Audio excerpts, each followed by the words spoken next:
All right, today I want to talk about how to get faster.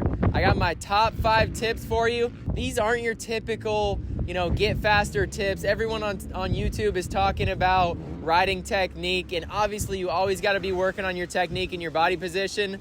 But since there's hundreds of videos on YouTube on that topic, we're not going to go over that today. All 5 of these tips are game changers, so make sure you stay to the end of this video. Let's get into it.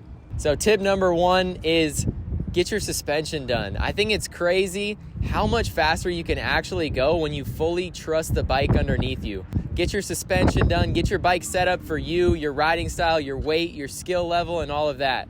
So many people can't trust the bike under them, so you can't go as fast. And there's so many little things you could do, so try not to go too deep into the rabbit hole. Start off with getting it done, taking it to your local suspension guy. And then one thing that I think is really important is setting your sag. The pros, they set their sag every single morning before they go ride, and I think you should too. So tip number 1, get your bike setup dialed in, get your suspension done. Number 2 is ride with people that are slightly faster than you. When you can ride with people that are a little bit faster than you, there's a lot of little things that you'll pick up on.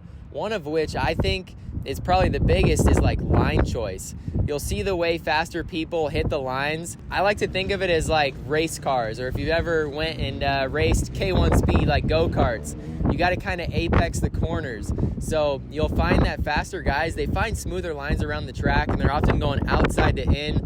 But overall, just pushing your limits by riding with someone who's a little bit faster than you is a game changer.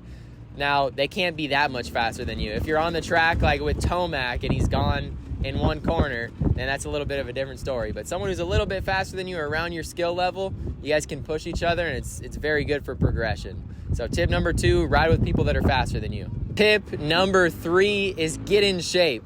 I don't know how many people go to the track every single weekend and they can only ride for 10 minutes before they're tired and have arm pump and just have to pull off. Imagine you get in shape, you can go out there and ride for 20 or 30 minutes. That's double or triple the seat time. That's also double or triple the progression.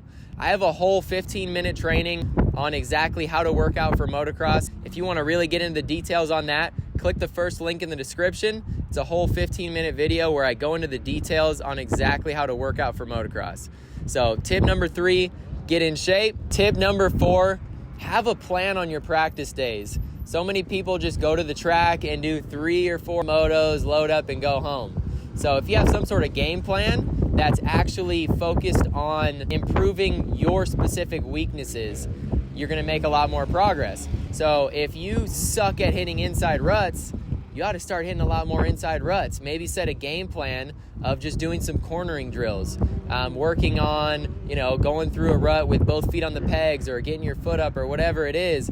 Have a game plan and make sure that game plan is specific to your weaknesses, and also think about what you have coming up. If you have a race coming up next weekend, maybe focus more on sprints. Go a little bit harder in your practice sessions. Whereas if you don't have a race for a while and you're just out of shape, maybe it's time to work on some longer endurance-based motos.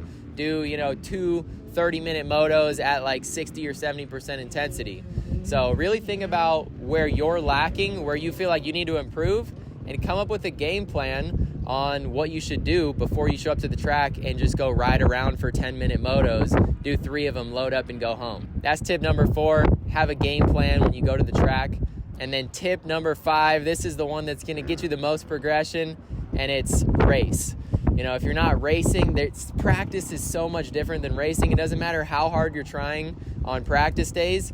It's really hard to simulate racing. There's a reason that like Star Racing Yamaha, they put all the guys together, they train together, and they race just about every day. And that's probably why they're dominating the sport right now, at least in the 250 class. Go racing, obviously. If you feel like you're not ready, I personally think, I talk to people all the time that, they hit me up, they're like, yo, dude, I want to go race. I've never raced before. I don't really know if I should. I don't think I'm ready. The reality is, there's a class for everyone. Unless you're just really sketchy and you're completely out of shape, then, maybe you should work on your fitness a little bit, work on your technique before you get out there. But realistically, go sign up for the beginner class over here on the West Coast, or if you're on the East Coast, they have the D class or whatever. If you ask me, I think if you want to race, do it. Go sign up. I mean, dude, there's nothing more motivating sometimes than going out there and getting your ass whooped and realizing that you got some work to do. Those are my top 5 tips on how to get faster. Like I said at the beginning, don't neglect technique. Always work on your technique and your body position. Continuously work on getting better there. But implement this stuff. And if you like this video, make sure you hit the subscribe button. Stay tuned for the next one. Peace.